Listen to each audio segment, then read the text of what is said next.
અને જટાયુએ સમય પર ક્રોધ કર્યો તો રામનો ખોળો મળ્યો. ખબર છે તમને? રામ શોધવા માટે નીકળ્યા હતા અને જટાયુ પડ્યો હતો આમને આમ. રાવણે બહુ એને માર્યો હતો અને એ સમયે રાવણ એને ખોળામાં રાખ્યો. કોને? હા, રામે એને ખોળામાં રાખ્યો. તો જોઈ લો, સમય પર ક્રોધ કર્યો તો રામનો ખોળો મળ્યો, અને સમય પર ક્રોધ ન કર્યો તો બાણસૈયા મળી. આમાં પણ વિવેક કપ્યો. આપણને તો સીધે સીધી વાત કરે છે કે ક્રોધ કરવા જેવો નથી, પણ ક્યારેક ક્યારેક કોઈક સમય માણસને આંખો લાલ પણ કરવી જોઈએ કે ન કરવી જોઈએ? મધુબેન, જાપવાળા બેઠા હોય ને જાપ ન કરતા હોય તો તમે શું કહો? હા, તો આ મજાક કરીએ છીએ, પણ આપણે નહીં સમજી શકીએ. આપણે ગમે ત્યારે ક્રોધ કરીશું તો આપણા માટે ક્રોધ છે ને ફાયદાકારક નહીં બને. આપણા માટે ક્રોધ છે એ આપણે નિશ્ચયથી વિચારીએ તો ફાયદાકારક બિલકુલ નથી. ક્રોધ સૌના માટે નુકસાન કરતા છે. ક્રોધ સર્વને સળગાવે છે, બધું સળગાવી દે.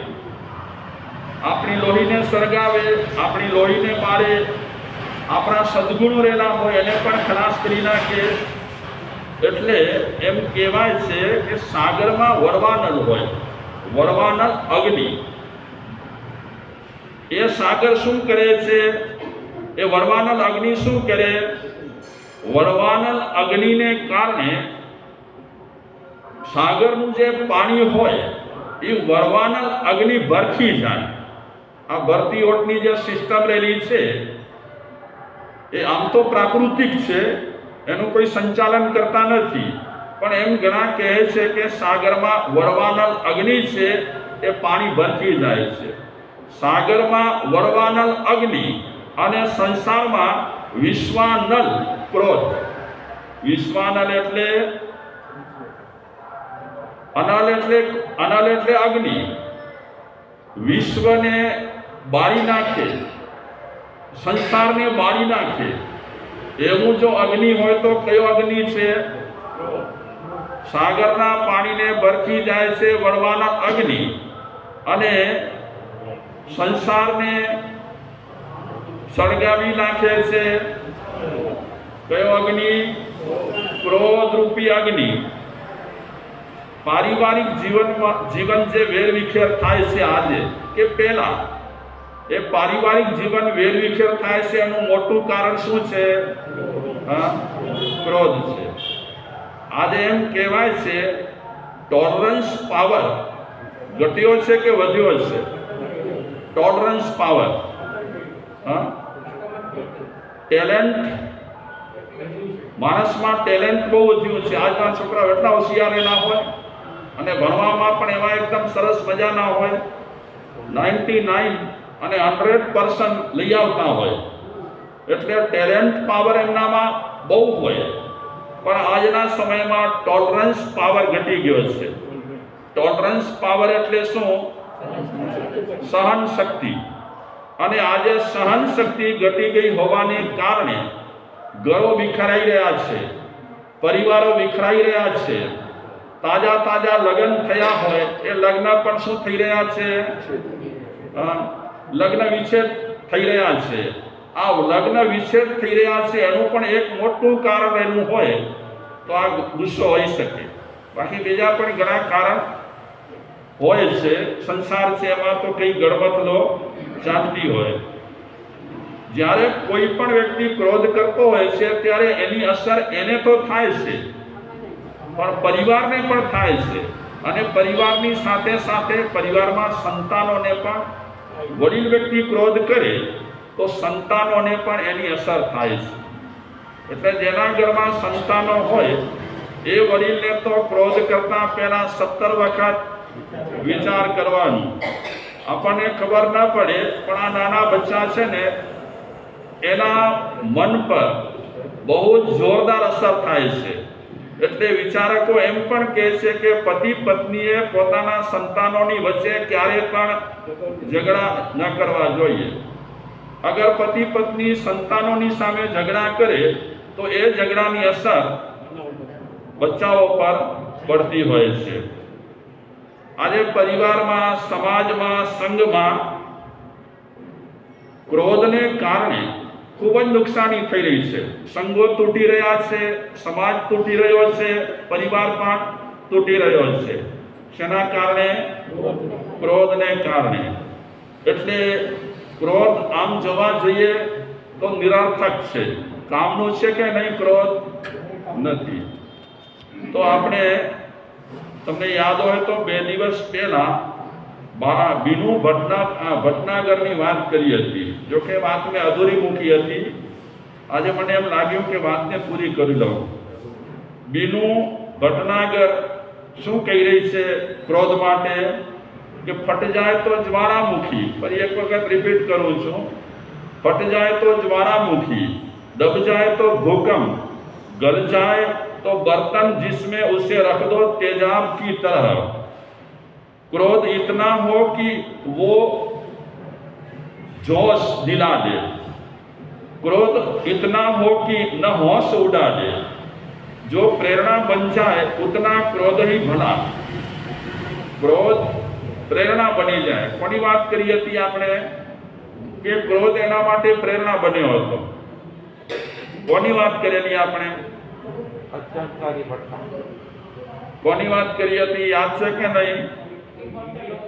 અચંકારી ભટ્ટાની આપણે વાત કરી હતી કે ક્રોધ છે એના માટે પ્રેરણારૂપ બન્યો અને એને જાવ જીવ સુધી ક્રોધ ન કરવાના પચકા લીધા હતા. મારા ખ્યાલ પ્રમાણે હું ભૂલતો ન હોઉં તો જવાહરલાલ નહેરુ કે લાલ બહાદુર શાસ્ત્રી, કોઈ બેમાંથી કોઈ પણ એક, એમણે નિયમ લીધેલો હતો કે ક્યારે પણ ક્રોધ ન કરવો. શાસ્ત્રીજી ક્રોધ ન કરવો એવો નિયમ લીધેલો હતો. અને કદાચ કોઈના પર ક્રોધ કરવું તો એને પૈસા આપવાના. કોઈ ફિગર નક્કી કર્યો હતો કે આટલા પૈસા આપવાના. એમાં એમ બન્યું કે ટાંગામાં ક્યાંક જઈ રહ્યા હતા અને ભાડું બેસતી વખતે નક્કી ન થયું. અને જ્યારે એમને મુખ્ય સ્થાન પર આવવાનું હતું, ત્યાં પહોંચ્યો જ્યારે ટાંગો, ત્યારે ટાંગાવાળાએ આટલા પૈસા આપો એમ કીધું. તો લાલ બહાદુર શાસ્ત્રી એ ટાંગાવાળાની સાથે રકઝક કરી. એમનો નિયમ હતો ક્રોધ ન કરવો. ટાંગાવાળાએ કીધું કે આટલા પૈસા થાય. લાલ બહાદુર શાસ્ત્રી કે આટલા પૈસા ન થાય. આ રકઝકમાં ગુસ્સો આવી ગયો શાસ્ત્રીજીને અને ટાંગાવાળાને એક થપ્પડ મારી દીધી, તમાચો મારી દીધો. ગુસ્સો હોય ત્યારે માણસ કોને શું કરે ખબર ના પડે. અને માણસ જ્યાં સુધી જીભાજોડી કરે ને ત્યાં સુધી ઠીક છે, પણ હાથાપાઈ કરે ને એ ઠીક નહીં. હકીકતમાં તો ઘણા લોકો છે ને સ્ત્રીઓને મારતા હોય છે, પત્નીઓને. મારવું ના જોઈએ. ગમે તેવી પરિસ્થિતિ ઊભી થાય, અગર તમે તમારા લક્ષ્મીને એટલે કે પત્નીનો હરહરતું અપમાન કરો તો એ સારું ન કહેવાય. તમારા ઘરમાં તમારા પત્ની છે એ લક્ષ્મીને ઠેકાણે છે. એક વિચારક એમ કહે છે, અગર તમે તમારી પત્નીને મારશો, હાથાપાઈ કરશો તો લક્ષ્મી પાછળ તમારે જવું પડશે. પણ એને જો આવકાર આપશો, એને સત્કારશો, એને માન સાથે રાખશો તો એ લક્ષ્મી તમારી પાસે ચલાવીને આવશે. એટલે હકીકતમાં ઘરમાં પણ કોઈ મેમ્બર પર હાથાપાઈ કરવા જેવી નથી. ત્યાં સુધી વાત કરે છે વિચારકો કે તમે તમારા બચ્ચાઓને પણ, તમારા સંતાનોને પણ શું ન કરો? મારો નહીં. નાના બચ્ચા હોય એને મારો તો પણ એના મન પર અસર થાય છે. ભલે તમે સારા ઈરાદાથી મારતા હો. તો કહેવાનો તાત્પર્ય કે શાસ્ત્રીજી સાથે રકઝક થઈ. ટાંગાવાળાને મારી દીધો એક તમાચો. પછી શાસ્ત્રીજી વિચારે છે, અરે રે અમે શું કર્યું? પછી ટાંગાવાળો કહે છે કે ભૂલ મારી છે, તમારી નથી. પૈસાની લાલચે હું ગુમાવીને તમને આ ઠેકાણે લાવ્યો છું. શાસ્ત્રીજી કહે છે તું ગુમાવીને લાવ્યો હોય કે ગમે તે રીતે લાવ્યો હોય, પણ મેં મોટી ભૂલ કરી. કઈ ભૂલ કરી? કે ગુસ્સો કર્યો, તમાચો માર્યો. મારી બીજી ભૂલ શું છે કે ટાંગામાં બેસતી વખતે જે ભાડો નક્કી કરવો જોઈએ, ભાડો મેં નક્કી નથી કર્યો. ભૂલ મારી છે, તારી નથી. અને શાસ્ત્રીજીએ પોતાના ખીચામાંથી 2 રૂપિયા કાઢ્યા. પછી ટાંગાવાળાને ખબર પણ પડી કે આ તો પ્રધાન છે. માફી માંગી, નમ્યો. શાસ્ત્રીજી કે 2 રૂપિયા તારે લેવા જ પડશે.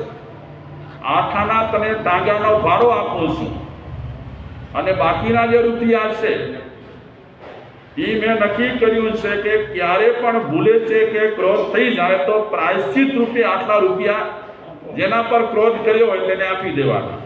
તો એ પ્રાયશ્ચિત રૂપે તને આપું છું, લે આ 2 રૂપિયા. તો આવા માણસો પણ નિયમ લીધા હતા કે આવી રીતે ક્રોધ ન કરવો. આજે પણ ઘણા લોકો છે આ રીતે નિયમ લે છે. એટલે ઘણી વખત ક્રોધ છે એ માણસ માટે પ્રેરણારૂપ પણ બની જતો હોય છે. જે રીતે અચંકારી ભટ્ટાને કે જે રીતે આ શાસ્ત્રીજીને ક્રોધ છે એ પ્રેરણારૂપ બન્યો. इसीलिए क्रोध की जड़ों को पकड़ के थोड़ा सा मनन करें.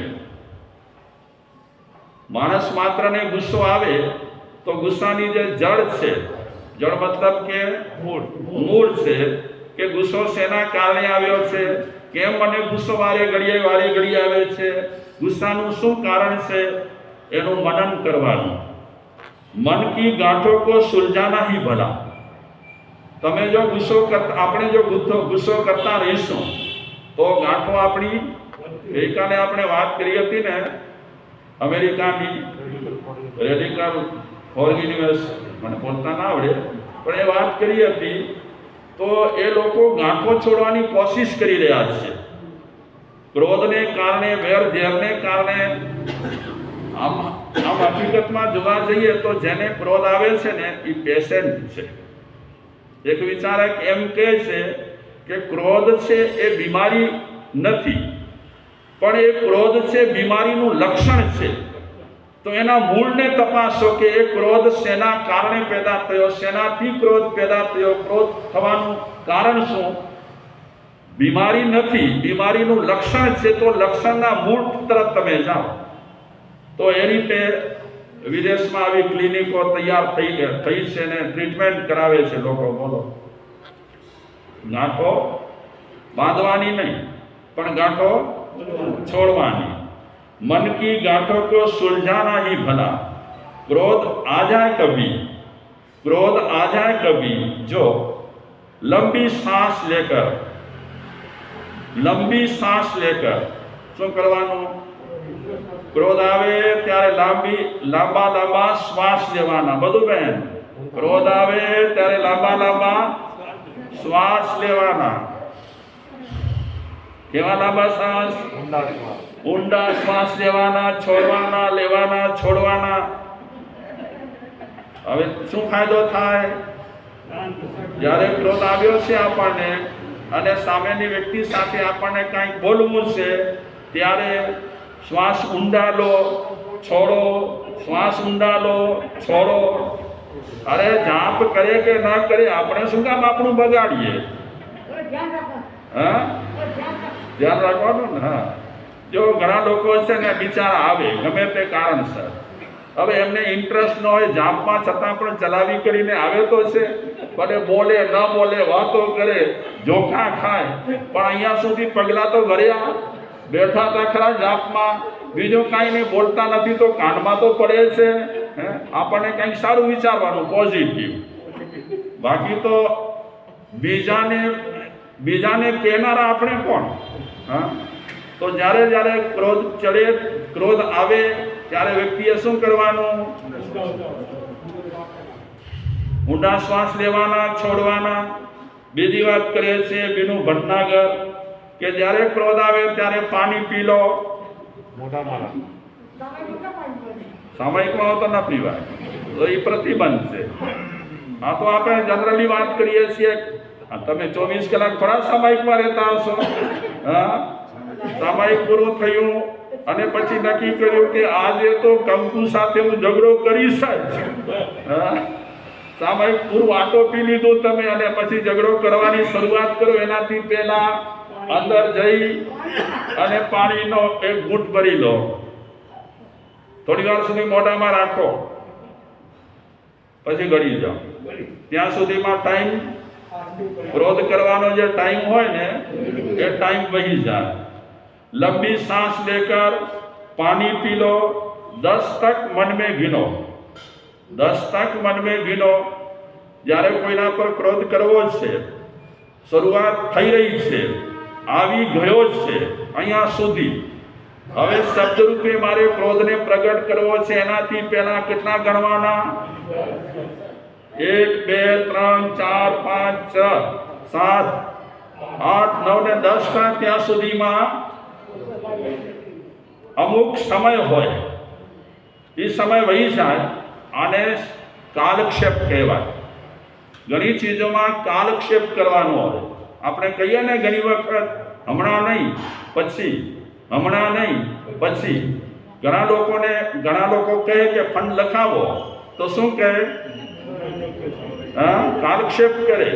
કાલક્ષેપ કરે એટલે સમજી જવાનું.